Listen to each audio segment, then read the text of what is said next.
Hey everyone, welcome to John 13. This is the beginning of the Last Supper. And actually, within the very first two verses here, we learn something about how Jesus works and we learn something about how the devil works. And I want to read these real quick because these are actually profound things for us to realize. Let's look at verse 1 right now. 13 verse 1 says, "Now, before the feast of the Passover, Jesus, knowing that his hour had come, that he would depart out of this world, knowing that he was about to go through a very painful death. It's almost upon him, knowing that, and having loved his own who were in the world, he loved them," underline this, "to the end." And I love this part because what Jesus already knew was that one of his disciples were about to betray him. One of them was going to deny him, and the rest were going to desert him for a time. Yet, in the face of that, in the face of knowing he was going to die, he loved them to the end. This is a great part about Jesus. Jesus knows the sins that we've already committed. He knows the sins we're going to commit, and he still loves us to the end. So many times we don't understand the way Jesus works, and we feel like the things that we've done in our past are so great that Jesus' love is tainted towards us, that we're a little bit broken, that we're different because of the things that we have done. But that's just not the truth. It is not the truth. Jesus loves us through what we did and all the way to the end. We feel like he can't forgive us. But the truth is, if we have asked for forgiveness and repentance, it doesn't matter what we've done in the past. He forgives till the end. It's one of these beautiful things that about God is that we're never too far gone. We've never done something too bad or too great. He loves us to the end. Now let's look at verse 2 because it shows us a way that the devil works. And this is very important that we realize that this is the way the devil works. Verse 2, during supper, this is the Last Supper, the devil, here it is, ready, having already put into the heart of Judas Iscariot, the son of Simon, to betray him. Now we need to stop right there. The devil had already put into Judas's heart. This is the way the devil works. He puts bitterness, jealousy, unforgiveness, strife, anger, past hurt. He lets things come inside of our hearts. He sows the seed of things that have happened, and he doesn't push on those seeds yet. He lets them stay in there until he's ready. This is why it's so important that we attack those things that the enemy puts inside of our lives. Judas did not wake up a betrayer that morning. He didn't have dinner and decide to be a betrayer. He didn't become a betrayer when he met with the Pharisees and they offered him money. He slowly became the betrayer because the seeds that he had let the enemy sow inside of his life had started to grow. And in this moment, the devil was going to come up and he was going to stir him up really good. We need to be careful what we allow inside our heart. We need to be careful of what we allow access to our heart. Bitterness is a poison that affects the whole body.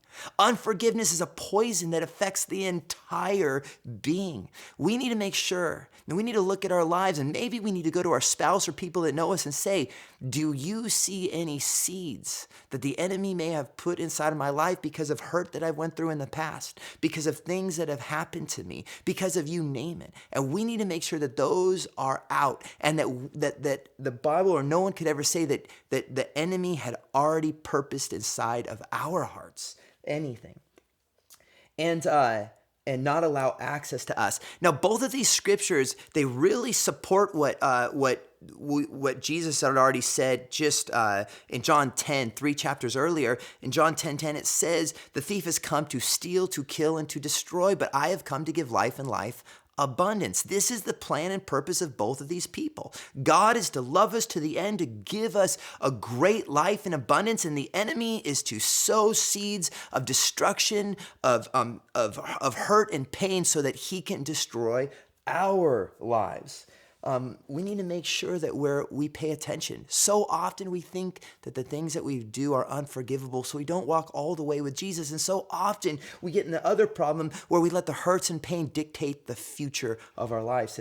And that is where the way that Jesus works and Satan works. Now let's keep going with this chapter. Now this is a heavy loaded front chapter, but I want to look right into verses 3 and 4. This is great. In verse 3, he says, Jesus, knowing that the Father had given all things into his hands, and that he had come forth from God and was going back to God, got up from supper. You can imagine this, and laid aside his garments, flexed his spiritual muscles, called the angels down to break the strongholds of the city.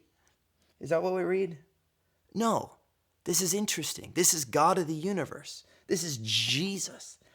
It says that he laid aside his garments and took a towel, and he girded himself, and he washed the disciples' feet. That's amazing. Washing the feet was the job of a lowly household servant, not for the king of the universe. Yet we find Jesus. He knows his hour is about to come. He only has a little bit of time left with these disciples. And the most important thing that he did was he served them. Humbly served people that were beneath him. They were way beneath him. And then check this out. Move to verse 12. He's washing their feet. And in verse 12 it says, so when he had washed their feet, all of the disciples' feet, he served all of them, including Judas, who was about to betray him. Judas, he knew Judas was going to do that because in verse 10 and 11 he says, not all of you guys are clean, hinting that Judas was going to do this, but yet he still washed Judas's feet. And that is absolutely incredible because it comes up with this question to us. It's easy to serve people we want to serve. It's easy to serve people who would serve us back. It's easy to serve people who love us. But Jesus served even the man that was about to betray him, was about to give him over to the authorities, and eventually to crucifixion. Jesus still served that man. Who have you served today? Who do you plan on serving today? Who did you serve yesterday? When you think over your last week, did you just serve people that were easy to serve, or have you taken what Jesus did and even served those that are very difficult and very hard, and you will get nothing in return from serving them, and maybe you'll only get pain from serving them? Remember that neighbor that is so difficult to deal with? What have you done for him or them today? Now let's move to verse 13 and 14 real quick. Jesus says, you call me teacher and Lord, and you are right, for so I am. If then the Lord and the teacher washed your feet, you also ought to wash one another's. This is, you guys, the life and the duty of a Christian is to serve and help other people. He says it very clearly right there. How has your spouse been served by you today?